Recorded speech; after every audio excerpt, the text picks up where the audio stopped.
This episode is brought to you by 1of10.com. Hey everyone, welcome back to another episode of Making It. In today's episode, we're going to be talking to George, who launched his course, made $80,000 in a weekend, and we're going to learn what this new figure is now over the last, has it been a month or 2 months since you launched it, George? 3 months, I think, now, since it came out. 3 months, oh yeah. Wow, okay, so it should hopefully be a lot higher. So I'm really interested to hear about the course and community life, because it seems everyone's launching one at the minute, and so any lessons you can give us, listeners, that we can apply to our own courses and communities that we might be making would be really useful. So take it away. Yeah, and first off, George, like what was the course for people who don't know? Sure. So this was my attempt to distill my script writing process, which I kind of had at the time, but it was like my effort, to like create that process for myself and really fine tune how I can systemize writing scripts for myself and for clients and whatnot. And then, basically giving that system away to people. And then the side part of that was then, hey, like, why don't we have a community as well where people pay a little bit more and then they get access to, I think we've got about, in the paid community, there's about 150 students. And so people in there can share their things that they're struggling with in terms of scripting. We get a lot of people sharing their hooks and we kind of jump in with feedback on how they could be tightened up, and things like that. So yeah, it's been a really good experience so far. And so getting to the money, how much did you make on, say, the opening weekend? And how much have you made since? And what's your take on that? Yes, good question. I think so. I mean, the first like 4 hours were the kind of the wildest. I think it was like, it worked out to be like 10K an hour or something for the first, like just when it launched, which was bizarre. Like that was really, yeah. I mean, I feel like I've probably said this either on other podcasts or to you guys or whatever, but it's like, it doesn't wash over me like how like insane that was, and that's not something that I was expecting or something that I'm kind of used to in my life at all. So that was crazy. That was good. Like that was really, really reassuring to know that people wanted it. By the end of the launch weekend, so it launched on a Friday, and the kind of launch window finished on the Monday. So it's kind of like a 4-day thing. And as you said, I think it had made around $78,000 or something by then. So like half of it came in those first 4 hours, then it kind of slowed down a bit, and it was, about around 80K by the end of the launch weekend. To date, it's I've kind of had to, because of the money side of things, and because there are these different tiers to the course, and this is like one extra thing, which isn't really like the biggest takeaway, but just something to be aware of. If what you're selling involves any sort of live element, which in my case, the community does, like because we have office hours and we have guest calls and things like that, that affects how it gets taxed, especially when you're selling to all these different countries. And so I had to move where I was selling it from Thrivecart to Lemon Squeezy halfway through, because the VAT implications started becoming very apparent. And Lemon Squeezy, I mean, not sponsored, but they handle all that stuff for you. So that's like really useful. So halfway through the opening weekend, you had to move. When it became apparent that the course launch by itself was going to push me over the VAT threshold, which I wondered whether it might, but I didn't want to presumptuously be like, oh, well, it's probably going to get, make loads of money, so I better be ready for this. I kind of just didn't really prepare for that. So then we had to move fast, basically, to move it. So, but adding up between the two platforms and kind of what it's been doing since that launch, it's now at around $120,000. So, we're working in units of 40,000, it seems. So there's that kind of half-life almost, where it was like 4 hours to make 40,000, then 3 days to make the next 40,000, and then 3 months to make the next 40,000, which is all still like insane and crazy and lovely. And I think the joy of it is, and the first thing I kind of talked about when the course launched was like, it kind of, the money is like obviously interesting and is great, but it's as much about the time it buys you back, and it now allows me to think, right, okay, cool. Now I can spend as much time as I can inside the community. I can figure out, the best guests to get. I can reinvest some of that money in getting the guests in. And then ultimately I've got this time where I can now gradually improve the course, which is the next thing on my plate, basically. Have there been any lessons when you were in that, if you could go back to sort of that writing process and planning the course, that you've learned that you would go back and tell your former self? What could you give to people who think about writing their own course this year? Yeah, really, that's a cool question. I think that's one of the biggest takeaways that I had from it. And I suppose it depends on what kind of a person you are, maybe like, you know, the way your brain works and how you're most comfortable working. But I took like way too long to write the thing. I think from when I started it, it probably took me 5 to 6 months to actually write the whole thing. And like, it's a big course and there's a lot to it, but it shouldn't have taken me that long. And I think there's this kind of, you have a dichotomy between whether you want to do a like little and often approach or kind of just brute force it for, you know, like a couple of months or a month or something. And after about 4 months of doing little and often, I was starting to get just tired of spending time thinking about it and like not making any meaningful progress. So I then made the choice to not write my newsletter for a month, kind of swear off any other non-essential things and just try and make that progress.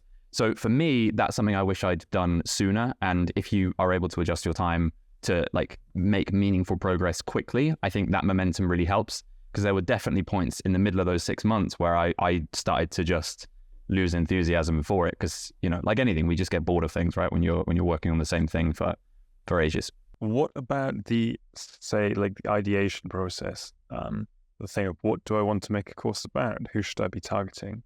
Because at least from my perspective, there was no one else doing real dedicated script writing course stuff at all. And that was a huge component of like you spotting the opportunity. So yeah, thoughts for people who want to choose what they want to do. Yeah, I think a big part of what informed the direction of the course was getting these kind of early adopters in. I guess there's kind of two lessons here. So the first thing is to validate the idea, which is something you hear talked about a lot. But in my case, I put out you pay now for this course that doesn't yet exist, to signal to me that this is something that you would want. And then the next part is, from those people who have signaled that they want something, it's then like asking them, what do you actually want? And that was kind of the next phase of it. So in terms of figuring out that ideation, like you say, I knew based on the area that I kind of occupy on Twitter, what the rough subject matter was going to be. But in terms of what I wanted it to look like, I was kind of open, and I had a load of just random notes of like, okay, these like 10 newsletters I've written, they would definitely go in, but what would the structure be? What is the kind of North Star of this course? Like, what is someone coming into this feeling, and what are they leaving feeling? And that really only arose with constant interaction with those beta testers. So as soon as we got those in, I had 50 people that signed up, which again, like validated it. So I was like, great, there is obviously a demand for this. I'm not now going to waste 6 months creating something that nobody wants. But then I was really keen to just keep on talking to those people throughout the whole process. And one person, I don't know who it is, and I kind of wish I did, because they completely adjusted the direction of the course. They said, I want to arrive in this course feeling overwhelmed with like a rough idea of a video I want to make, but no idea how to make it. And I want to leave the course with a fully written, retention optimized script that is ready to sit down and film. And having that in mind, like really kind of changed. I think before I was doing it by theme. So it was like module 1 would be the hook, and then module 2 would be the middle bit, and then module 3 would be the call to action at the end or whatever. But hearing them describe it like that, it was like, okay, cool. Now I know I can see where my customer is at the start, and I can see the journey that I want them to go on, towards the end. So yeah, talking to the people who actually want to buy it and who are willing to put their money at stake before it even exists. I think talking to them and combining what they want with what you're passionate about, what your expertise is in, is a really good way to go. Okay, and what I'm getting from that is that it's useful to, if you're making a course, to base it in actual practice of how a thing is done in real life, as opposed to this is the theory of how a great script is made, and then go and apply that stuff, and I'm not going to hold your hand. Yeah. No, I think that's a really good point. Exactly that. And it's funny, like maybe that doesn't fit for every course ever, but that definitely worked in my case, and it just made the most sense for the students, I think. What's another lesson that you've learned in this whole process that you could go back and tell younger George? Well, I've got a little list of things. We've covered a couple of them already, but I think one major thing that is kind of more of a mindset shift than anything else, which I guess I didn't really fall afoul of, but I think is maybe that there's a potential that people will fall afoul of this when you see people on Twitter talking about, hey, my course did this, or I sell this many of my product per day and whatever else. People are like desperate to get on that same train. But I think for me, what I realized was that I'd kind of given myself a runway of 1.5, 2 years where I wasn't trying to make my flagship offer essentially. And like we spoke about this recently when we were talking about our, like, you know, what we want to do in the next quarter of this year. It's like the time that I've spent investing in the kind of equity of me by building a presence on Twitter, by releasing free templates and then kind of like low ticket templates and things like that. All of that has kind of built up more of a sense of what I want to talk about. It's given me more of an expertise in that thing because I've spent time thinking about it. And like, you know, my newsletter used to be just reviewing people's retention graphs for free, and that was valuable for people, but it was also valuable for me in building that skill. And I've since built little products around that. And so I think if I'd gone in 2 years ago thinking, right, I want to make a course on YouTube script writing, I've worked for Ali Abdaal, I probably know everything, let's go, that wouldn't have really worked. I don't think my imposter syndrome would have let me ever approach it like that anyway. But I think there's a risk that people can have. And so I'd say I think it's giving yourself that runway. Assume that you're not going to make your flagship thing for 1 to 2 years and be okay with that fact. Like if you're still, early on in whatever journey you're on, I think that was probably valuable for me in like building up that muscle before, jab, then right hook. You became known as like the retention guy, then the script writing guy. And yeah, you've done a very good job just like building up the brand around that. And like you say, giving away loads of stuff for free is always going to help. Like if they find value in the free stuff, they're going to think, what the heck does he have in the paid stuff? And this isn't just a template or one section, it's the whole process. And I think what was also interesting about your course was that it kind of served two audiences, right? Like it was useful for YouTubers who want to write their own scripts, but also we know script writers, there's not many of them, and YouTubers really, really want them. And so you kind of served these people who want to know how to write scripts better, but kind of don't know where to start because there's no real training resources out there. And so you kind of like nailed both audiences there with one script, which I think has probably helped in terms of how you've monetized it and probably what the community looks like. Because I imagine the community has these two groups of people interacting quite a lot and everyone's just learning from one another, which is ideal for a community. Do you have any lessons in terms of like the community that you found so far? Yeah, no, I think that's a really good point, and it was probably more by accident than design that kind of worked out. Like that wasn't even something I'd thought about too much. But you're right, like there do seem to be those two groups. We're getting more people now in the community who are just like, I need a script writer. Anyone in here? And there's like a few people in the group who are that, and so it's kind of functioning as like a really early stage matchmaking type thing as well, which is cool.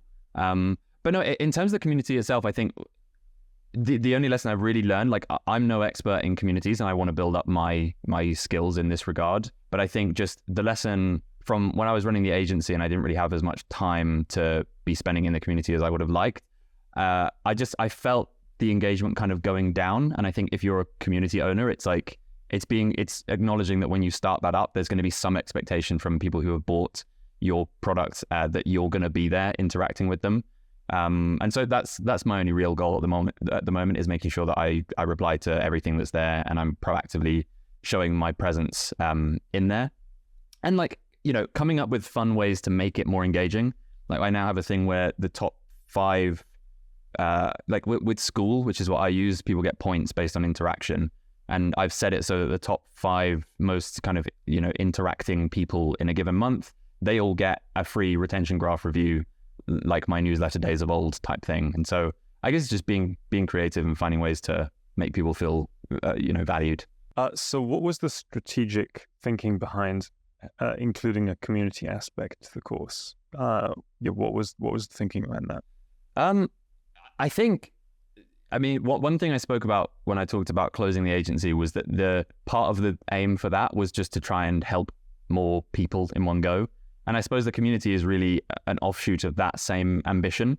Like I suppose I can't necessarily help people to the same extent as writing for them specifically or training a writer to write for them specifically.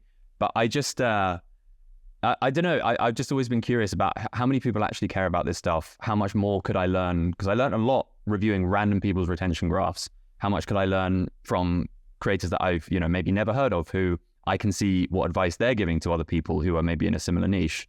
or a different niche. Like, it doesn't really matter. I think for me, it's just, this job can feel so lonely sometimes, as I'm sure you guys probably know, and we don't often spend that much time with people doing the same things as us. So yeah, for me, it's been so good, like doing that. And I do these office hours things, and they kind of, like yesterday, I ran 2 office hours, and the second one, a couple of the guys that had been in the first one showed up to the second one, and it turned into this kind of like YouTube therapy type thing where we weren't even really sharing insights. It was more just a chance for people who were going through a similar thing, finding similar frustrations, to just kind of vent about how difficult YouTube can be sometimes. And like having a space where people can do that, as well as, share what they're struggling with, share feedback for each other. I wanted to cultivate something like that, and somewhere that I'd want to spend time myself. I mean, the nice thing about the community as well is that the course usually are just like this one-off costs that people have, right? Whereas their community is, I think, a yearly subscription almost. I don't think you're doing monthly. I think it's just annual. But like, that's good, because that's just new cash every single year. And I think over the course of the year, for these individuals, especially the script writers who are making money from selling the scripts, it's going to be a no-brainer to continue doing that. So I think it's good that your business sort of has this recurring product alongside the course. Yeah, that's really true. And I think that's the aim then, is to try and make the thing as valuable as possible for them while they're there, so that it becomes a no-brainer at the end of the year. As I say, there are still many more ways that I can optimize that, I think. But at time of recording, I've still got another 8 months until the choice of whether they want to renew or not will come up. So yeah, I'm hopeful that I can make that a no-brainer for them. I mean, it will continue to expand, I guess. Like, you're still adding to the course. You're still having these office hours recordings in a vault that people can go back and watch. The posts are going to get good over time, because it's not just you writing them, it's the community. So like the more you keep this course up, the community up, and you keep adding to it, the more valuable it's going to become. And so it's going to be a no-brainer to stay. Yeah, I hope so. Yeah, I mean, we've had the first 3 guest sessions. We had Ali in for one. We had Dodford talking about his script writing process. And then we had James Jarney, who makes these like massive documentaries, like an hour long. And so all with really different approaches to script writing, really different types of videos. And like you said, I'm excited to see who else we could get over time. There's a few people, because I got those 3. I was then like, right, I'll just DM a kind of like dream guest, and I'm sure they'll come back to me. And like, there's a couple who I haven't managed to reach, but my ambitions are such that I really want to get like the best of the best and get some really unique insights on script writing in there. So yeah, like it's becoming a really fun place to hang out, I hope. So the way that we find strong video ideas for the channels that we're working with is by taking inspiration from what's already working. That's why oneof10.com has completely changed how we develop ideas for YouTube. Just search for any channel, idea, or niche that you're interested in, and One of 10 will scour YouTube to show you which videos in those areas are massively outperforming the rest. You can use filters to see which videos are trending right now, and then bookmark videos to see them all collected in a single place. You can even track specific channels to see what's working for them over time. So whether you're a beginner who's just looking for inspiration, or as an experienced YouTuber trying to find the biggest viral trends, One of 10 is a game changer for YouTube ideation. And you can get 20% off your subscription using the code MAKINGIT. I want to go back to pricing. For someone who hears, I'm at $80,000 on my opening weekend selling a course, they're going to be thinking, how many people did you get in? What was the cost? What were the different tiers? What was the thinking behind that? Like, how did you arrive at the base cost, for example? Yeah, that's a good question. Yeah, there was a lot. Tell us your secrets. There was a lot of back and forth on it. One thing that I remember I learned when I was working with Justin Moore on kind of sponsorship stuff, and like learning his kind of how he thinks about sponsorships and all of that, is like one of the worst things you can do for pricing yourself to sponsors is just asking your friend how much they charge, and looking at other people of even a similar size and being like, how much do they charge? And I get that there's always going to be some element of that, and maybe it's a kind of starting point. Can you explain why? I think it's basically because the number of variables and number of factors are too numerous that you can't know the factors that went into why they've priced themselves the way they have. So for example, my even if your subscriber count is the same, your view counts are the same, the nature of the product that the sponsor is selling might be very different. It could be low ticket versus high ticket. The goal of that sponsor might be very different because they might be specifically looking for conversions, or maybe they're looking for like a long-term awareness play. In either case, like, you're going to be charging a different amount because the brand's expectations are different.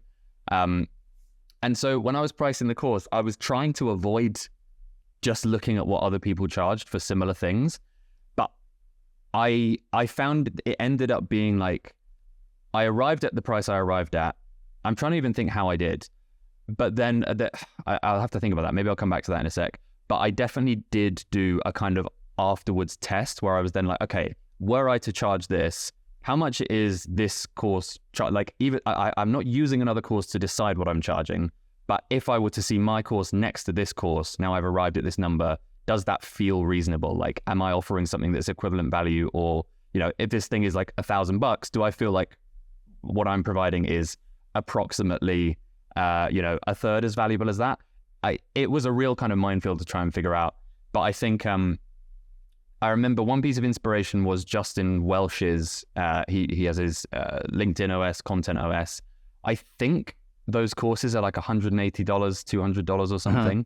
And he pretty said, cheap, yeah, like pretty cheap. And he said that he wants people it to be like a no-brainer purchase, where it's sufficiently low that for most people, or anyone who's even like vaguely taking the content creation seriously, who's familiar with his work and trusts him, it's like a snap decision which people have to, can make. I didn't want it to be like that because I wanted it to be like near that, but not quite as much as that. And I'm even trying to think of now like why that was my rationale. But what is the low tier price? The low tier just so we have price. an understanding. So for content, I had arrived at $299 or $297. I think I was going to do it. That's not too much higher than Justin's. Not too much higher, but it's like an extra. I don't know, something about $300 versus $180. Just, I was thinking of me as a consumer. How does that kind of feel? And that there's an element to which I was aiming to try and, I wanted people to be buying the course who wanted to take it seriously, who are like ready to invest properly in, in spending that time doing something for their channel. Because I know that script writing is not easy, and it's not something that it's not a quick fix. And so I think the psychology of pricing something like that was like, this is something you need to actually commit to. It's something if you're willing to pay that, if you're taking it more seriously, and so therefore you're probably going to be more of a fit for taking the course itself seriously. But I can't just remember but that was what I was going to say, was that in the end, after like one conversation with the guys that I launched the agency with, one of them was just like, oh, it's pretty cheap, isn't it? And I was like, so then I just put it up to $349, and he made which one comment, you're like double the price.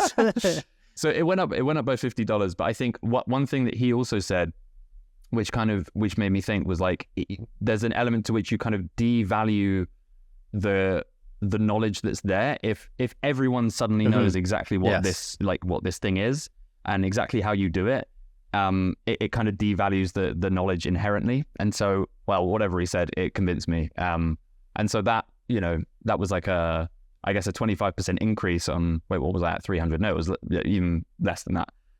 But yeah, going up from 300 to 350 would have had a non-trivial impact on what the course made overall. So like, yeah, it's one of those little snap decisions that did have a big impact, I think.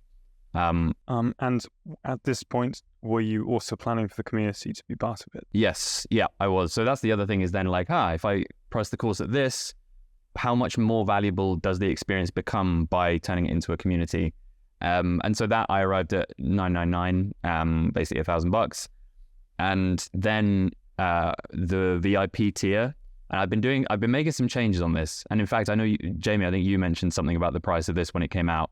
I launched the VIP tier at $4,999, which is basically they get all of the stuff we just mentioned, the course, the community, but they also get access to a VIP only community, VIP only calls. They get 12 script reviews, so like one a month basically, and 4 one-to-ones, so kind of one per quarter. Because that felt like a no-brainer offer in terms of the discount you're getting on all those individual components. That felt like, that felt kind of reasonable. But in hindsight, And that was capped, right? At a certain number of people. that was capped. It's Yeah, a so 5.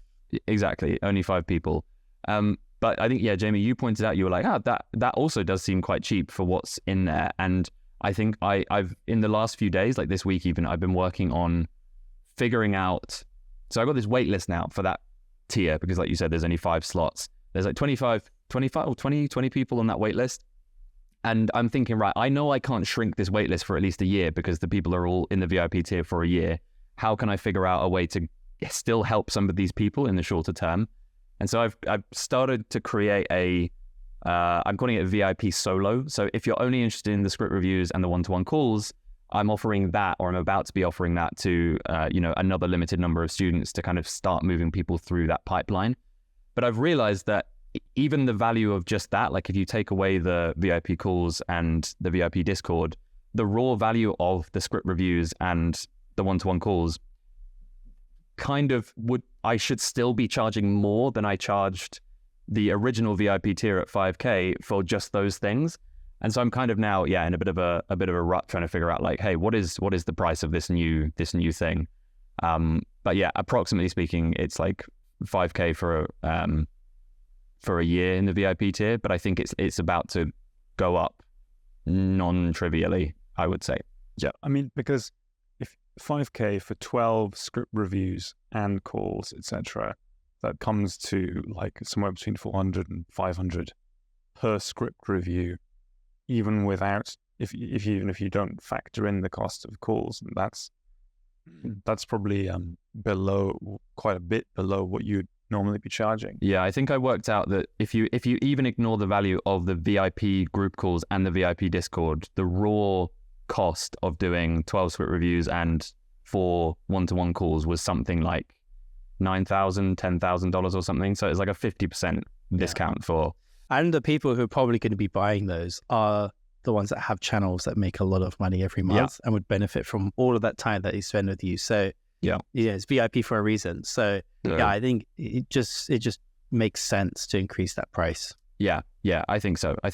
I'm thinking, actually, I'd be curious to get your guys' thoughts on this. I'm thinking for any existing VIPs, so like what I'm sort of arrived at is they paid 5K for this first year. I'm basically, having done the maths on it, I've worked out that I should really be charging 5K for like 6 months. So like pretty much like we just kind of established, really halving the number of deliverables for the same price, only because that would still be a discount, and that makes the most sense in terms of the business and protecting my time and whatnot. But I've been thinking for the commitment and the kind of the enjoyment that I'm getting spending time with the current VIPs, I would be wanting to do some sort of like discount if they wanted to renew again, because it's like lifetime value of the customer type thing and then goes up. I'm curious what your thoughts would be on something like that. I mean, I think a good pitch would be if you say, hey, next year it's going up to 10,000, but you guys all get grandfathered in at the kind of middle rate of 7,500. Interested or not? I would be like, yeah, that's fair. I have a choice. I knew it was probably not going to stay at the same price after a whole year. And I still get a discount and I feel like a valued customer. So that seems like the obvious option. I think there also needs to be some sort of indicator very early on. Maybe this podcast will be news to those individuals. Yes. I don't think you should send them an email going, by the way, next week it's going up by 2,500 or 5K. I think, giving them some indicator, because I feel like if I were in that position, I would be a bit shocked. I won't name the creator, but I took some creator's course just to see what was going on. And it's somewhat expensive. And then after a year, it was like, oh, by the way, this is like a yearly thing. Now you're kicked out. And a lot of people, from what I understand, didn't renew, but then you actually even lost access to the course.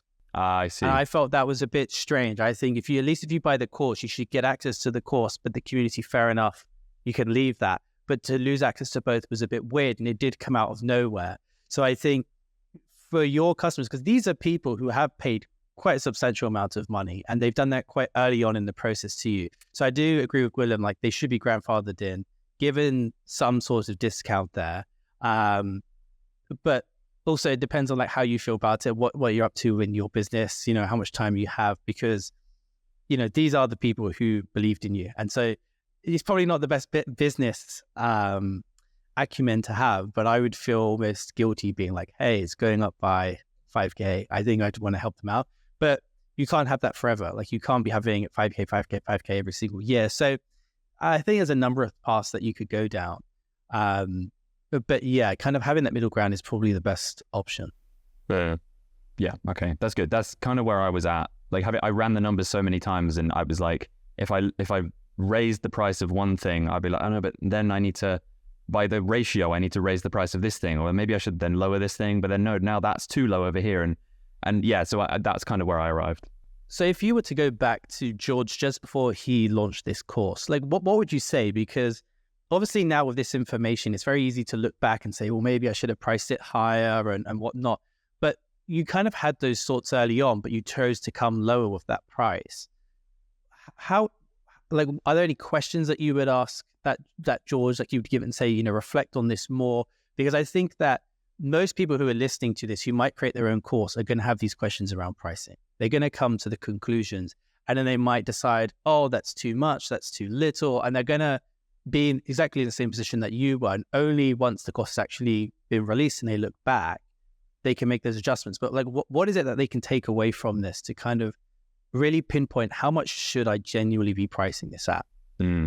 I, looking back, realized that the 5K cap was a cap in my mind, because I don't think I've ever invoiced anyone for anything that is any higher than that. And so I think it was a fear-based decision to a point. And in this mindset I was in pre-launch, where I would go one day from thinking this course could actually do something pretty incredible, back to no one's going to buy it and I think it sucks. And so that kind of that flip-flapping resulted in a mindset where I was like, oh my God, 5K, like that is a lot to be charging anyone for anything. And when actually, like, if I'd broken it down and be like, no, hang on, like people buy your script reviews for $700, people buy your one-to-ones for $500, that's already a major discount on all of that stuff.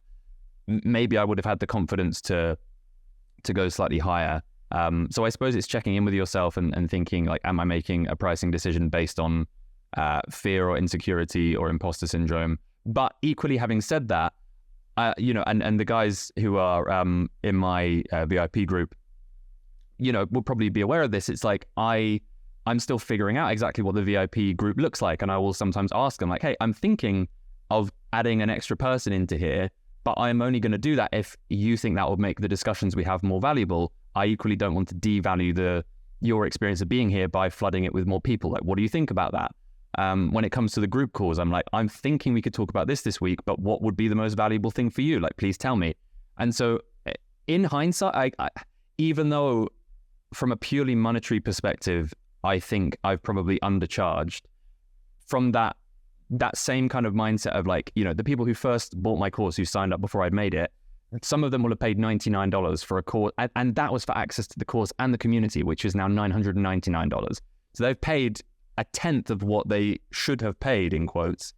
But I don't ever resent that, and I don't feel bad about that, because they helped me make it what it is now. And in much the same way, like, I have that same gratitude towards the people in my VIP tier who have been patient with me while I've been figuring some of this stuff out. And so, like, the aim ultimately is to help people with their YouTube channels. And now I'm fortunate enough that the course has done sufficiently well that, like, money isn't currently something I'm like that incessantly worried about. And what I more want to do is make sure that the experience is good, and to appreciate them for the help that they're giving me by being the kind of trial group, if that makes sense.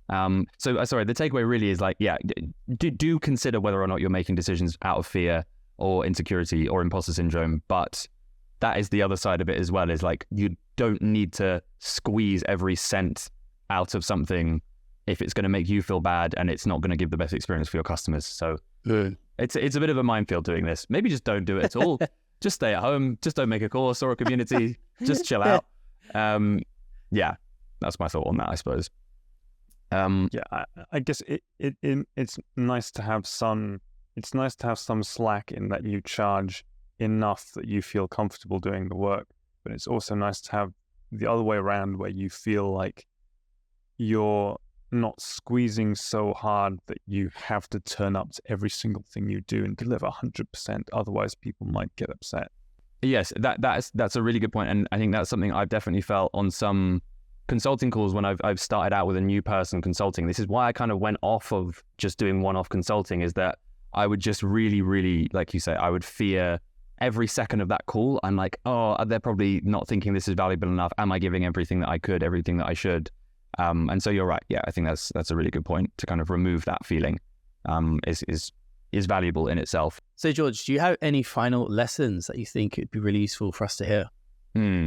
I think the parting thing, and chronologically, I think this is quite a useful place to end, is being conscious that at the end of making the course, a launch is really stressful and there's a lot more to kind of sort out than you would think. Or maybe I just underestimated it and that's my fault. But like, I'd set this date that I was going to launch it, and so suddenly it was like, right, there is a deadline, I can't miss it. But I hadn't sorted out any of the launch email sequences. I hadn't sorted out my course landing page. And thankfully, I had some very talented friends and people that came in and did that stuff for me. So like quick shout outs, I had Daniel Bustamante did all of my sequences. I had our friend Tommy Mallon who did the landing page copy, and then his friend Ben Dunley who did my actual landing page and like built it so that it all functioned and everything. And thank goodness they kind of swooped in like Gandalf over the hill at the end of Return of the King, because that basically saved the whole thing. And there are always going to be little things that break. There's going to be just little tweaks that you have to make. And when you've spent all the time you have kind of thinking about the course content and like rearranging little things here and there, your brain is kind of tired from doing all of that. And so getting started earlier, if you can, as early as you can on those like launch technicalities, I would definitely suggest doing that, because it can hit you like a ton of bricks at the end, at the point where you're the most stressed of the whole thing. So yeah, try and get that sorted a bit sooner if you can. Can I follow up on that, just because I'm curious? In order of things that took way more time than you expected them to, like what's the ranking? Like, I got landing page took so long. Landing page, website, all of that stuff happened. Like Ben, especially with getting the website sorted, that was like a 24-hour thing, maybe a week, 2 weeks before the course launched. So like everyone who did stuff for me, they did it very quickly, and I was very grateful for that. I think figuring out the structure of the course took way longer than it should have done, until I found that email from that one guy who kind of suddenly it snapped into motion. I don't know if I could have done much more there. I was asking him for advice from the start, but I think the big thing really was just trying to get the course done. And I should have definitely put time aside way sooner, where I just had a focus period of like a month or 2 months or something to get it out. Because I think the exponential effect of that drag was quite profound, in that as it started to take longer, I started to lose enthusiasm, and that then impacted it and made it slower, and then it kind of becomes a cycle. So if you can, little and often is good for like your final dissertation at uni, I found, but not so much for a course that you need to be actively really enthused about in order to make it good. So just get that stuff done. Thank you so much for listening to this episode. We really hope you found some useful takeaways in here. If you'd like to know what it's actually like to be in the midst of creating a huge course like this one, then we have another episode called How to Write and Sell an Online Course in 2024, which I think you'll enjoy.